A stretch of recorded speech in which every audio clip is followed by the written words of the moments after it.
आज हम पढ़ेंगे इंडक्टिव इफेक्ट। इंडक्टिव इफेक्ट को कहते हैं प्रेरणिक प्रभाव हिंदी में।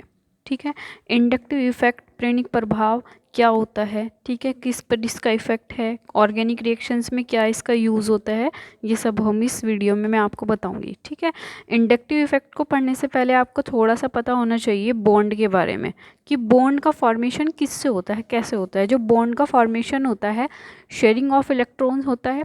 ठीक है, यानी इलेक्ट्रॉन्स की आपस में क्या होती है, शेयरिंग होती है। यदि इलेक्ट्रॉन्स की शेयरिंग सेम एटम्स के, सेम मॉलिक्यूल्स के बीच में होती है, तो ये देखिएगा आप, जो आपके पास इलेक्ट्रॉन्स हैं, कौन से इलेक्ट्रॉन, शेयरिंग ऑफ इलेक्ट्रॉन कहाँ रहेंगे, बीच में रहेंगे। Cl2 ने किया, यहाँ पे भी बीच में है। ऐसे ही आप कोई भी एग्जाम्पल ले लीजिए, अगर वो सेम स्पीसीज हैं तो किसी के भी पास नहीं जाएगा इलेक्ट्रॉन पेयर, बीच में रहता है। ठीक है, लेकिन यदि आप क्या करो, इस बॉन्ड का फॉर्मेशन डिफरेंट चार्ज वाली स्पीसीज के बीच में कर दें, जैसे पॉजिटिव चार्ज, निगेटिव चार्ज होता है, तो उसमें क्या होता है, यानी कि डिफरेंट एटम्स के बीच में यदि आप करते हो, तो जो वो इलेक्ट्रॉन पेयर है, कौन सा इलेक्ट्रॉन पेयर, ये वाला इलेक्ट्रॉन पेयर, जिसके शेयरिंग करने से उनके बीच में बॉन्ड का फॉर्मेशन हुआ है, वो क्या करता है, हाईली इलेक्ट्रोनिगेटिव एटम्स की ओर चला जाता है। मतलब सेपरेट नहीं होंगे वो, बॉन्ड में भी उसकी तरफ ही रहेगा। जैसे हमारे पास सपोज करो ये AX है, तो जो ये बॉन्ड है ना, बॉन्ड जो इन्होंने अपने शेयरिंग करके इलेक्ट्रॉन ये बॉन्ड बनाया है, ये इलेक्ट्रॉन किसकी तरफ रहेंगे, निगेटिव स्पीसीज की तरफ। अगर आप किसी भी प्रॉपर्टी का क्या करें, आपस में वो करें, मतलब एक तरह से शेयरिंग करें, जो भी उस प्रॉपर्टी की शेयरिंग में जो तेज़ होगा उन दोनों में से, तो वो पैसा पूरा अपने कंट्रोल में रखता है। तो बिल्कुल ऐसे ही यहाँ पे होता है, जितनी भी निगेटिव स्पीसीज होती हैं ये बहुत तेज़ होती हैं, सब जितने भी शेयरिंग इलेक्ट्रॉन्स होते हैं उनको अपने पास तक ही रखती हैं। ठीक है, जो इंडक्टिव इफेक्ट होता है उसको हम पार्शियली पॉजिटिव और पार्शियली निगेटिव इस साइन से डिनोट करते हैं। ये देखिएगा आप, डेल्टा टाइप होता है ये।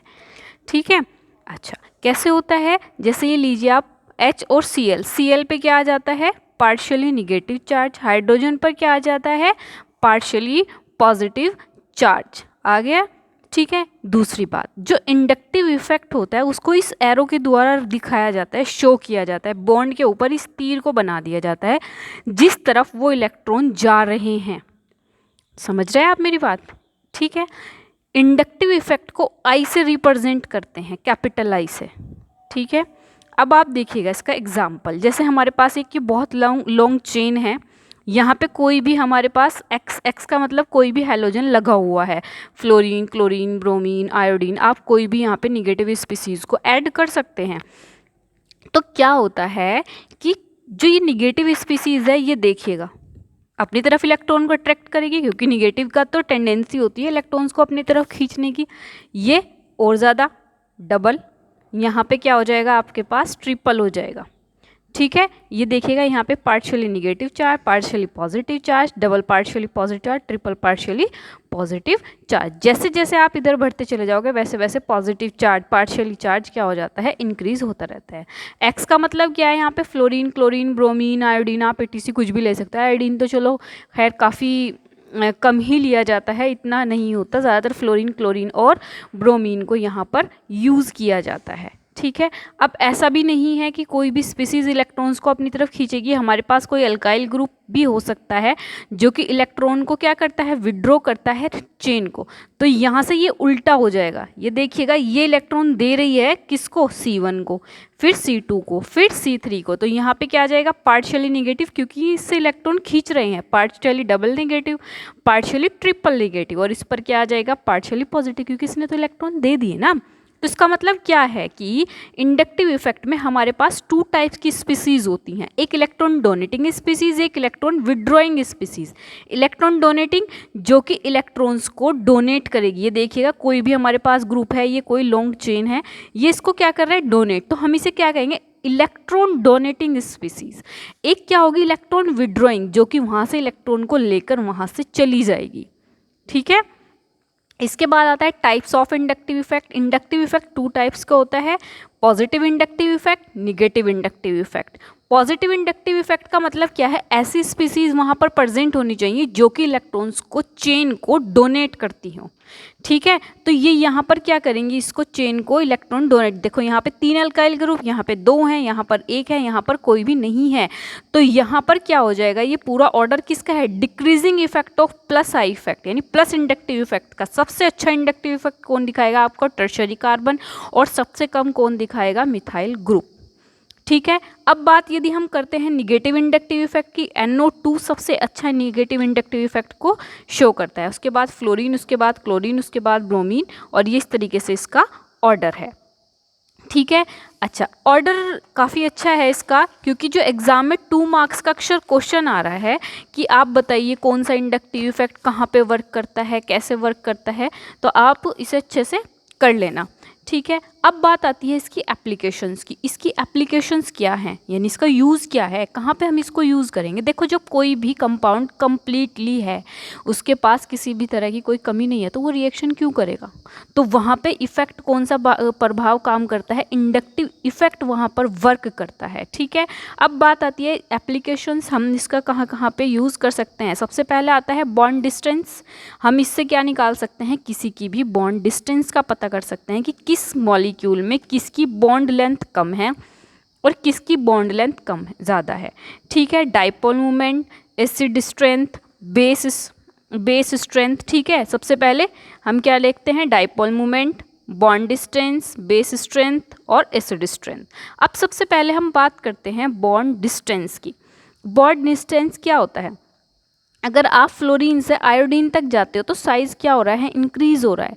तो जैसे जैसे किसी स्पीसीज़ का साइज़ इंक्रीज़ होगा तो बॉन्ड डिस्टेंस क्या होगा, आप खुद बताओ, डिक्रीज़ होगी, इंक्रीज़ होगी। अब तक इसके पास 2 शेल है और यहाँ पे जाने के बाद इतनी सारी शेल्स आ रही हैं, तो बॉन्ड लेंथ इंक्रीज़ होगी, डिक्रीज़ होगी, खुद सोचो आप, इंक्रीज़ हो जाएगी नहीं बॉन्ड लेंथ। तो आप ये देखिएगा, ये देखो CH3F, यहाँ पे बॉन्ड लेंथ हमेशा एंगस्ट्रॉम में मीज़र की जाती है, कितनी हो गई, 1.42 एंगस्ट्रॉम, और आयोडीन पे जाके देखो कितनी हो गई, 2 पॉइंट समथिंग। ठीक है, तो जैसे जैसे हमारा निगेटिव स्पीसीज़ का साइज़ इंक्रीज़ होगा, साइज इंक्रीज यानी एटॉमिक नंबर बढ़ेगा, वैसे वैसे आपकी बॉन्ड लेंथ भी क्या हो जाती है, इंक्रीज़ हो जाती है। ठीक है, अब बात आती है आपकी dipole moment. Dipole moment, dipole, di मैंने 2, पोल मैंने सिरे, यानी कि डाइपोल यानी 2 सिरे, 2 सिरों की बात हो रही है। अब 2 सिरों का मतलब कहीं पे पॉजिटिव चार्ज है और निगेटिव चार्ज है। ठीक है, तो अब आप देखिएगा डाइपोल मोमेंट में होता क्या है, जब किसी ऐसे कंपाउंड को लो आप, कोवलेंट कंपाउंड, कोवलेंट कंपाउंड में क्या करो, इंडक्टिव इफेक्ट लगा दो आप, वहाँ पे क्या हो जाएगा, पॉजिटिव और निगेटिव क्रिएट हो जाते हैं चार्जेस। ठीक है, और जैसे जैसे आप क्या करोगे वहाँ पर कोवलेंट कंपाउंड को, किस में इंडक्टिव इफेक्ट, मतलब क्या कहोगे, एक तरह से आप इंडक्टिव इफेक्ट के कारण ही क्या होता है, डाइपोल मूवमेंट बढ़ता है। जितना ज़्यादा इंडक्टिव इफेक्ट होगा उतना ही ज़्यादा वहाँ पे डाइपोल मूवमेंट होगा, यानी जितनी ज़्यादा वहाँ पे कोई इलेक्ट्रॉन डोनेटिंग या इलेक्ट्रॉन विड्रॉइंग स्पीसीज़ को आप वहाँ पे अटैच कर दोगे, वहाँ पर उतना ही ज़्यादा डाइपोल मूवमेंट हो जाता है। ठीक है, अब ये देखिएगा आप CH3I, यहाँ पे कितना है इसका डाइपोल मोमेंट, 1.62, डायोप्टर में इसको लिया जाता है।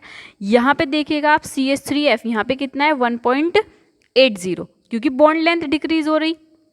जब बॉन्ड लेंथ डिक्रीज हो जाएगी तो क्यों करेगा ये डाइपोल, क्यों बनाएगा, ये नहीं बना पाता। ठीक है, तो इसी वजह से जितना बड़ा साइज होगा उतना ही अच्छा वहाँ पर डाइपोल मूवमेंट वर्क करता है। ठीक है, अब बात आती है एसिड स्ट्रेंथ की। एसिड स्ट्रेंथ क्या होते हैं, एसिड्स जो कि इजीली अपना प्रोटोनेशन कर दें, हमें हाइड्रोजन ग्रुप प्रोटोन को क्या कर दें, इजीली हमें दे दें, वो उतना ही अच्छा क्या कहलाता है, आपका एसिड कहलाता है। अब ये देखिएगा आप, formic acid, acetic acid, propanoic acid. अब ये देखिएगा सबसे अच्छा एसिड कौन है, फॉर्मिक एसिड। भाई क्यों है ऐसा, क्योंकि जैसे जैसे अल्काइल ग्रुप बढ़ेंगे, ठीक है, अल्काइल ग्रुप बढ़ने के साथ साथ क्या होगा, प्लस आई इफेक्ट, यानी कि इंडक्टिव इफेक्ट, प्लस आई इंडक्टिव इफेक्ट बढ़ता चला जाता है, जिसकी वजह से एसिड की स्ट्रेंथ क्या हो जाएगी, डिक्रीज हो जाएगी, और वो इजीली अपना हाइड्रोजन नहीं दे पाता है।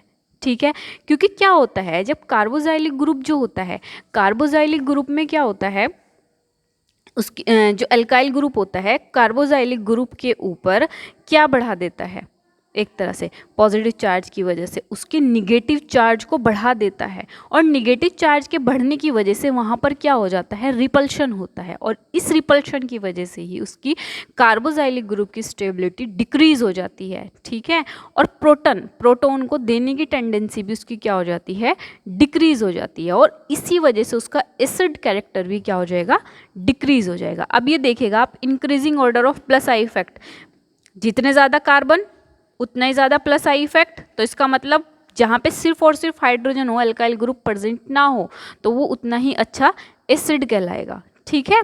अच्छा, अगर हम क्या करें कि वहाँ पर कोई भी निगेटिव स्पीसीज को जोड़ दें, जैसे ये देखिएगा आप CCl3 CCOOH Cl2, यहाँ पे Cl है और यहाँ पे यह है, तो सबसे अच्छा एसिड कौन कहलाएगा, ये, क्योंकि यहाँ पर माइनस आई इफेक्ट ज़्यादा अच्छा वर्क कर रहा है, तो माइनस आई इफेक्ट की वजह से ये सबसे अच्छा एसिड कहलाएगा, ठीक है।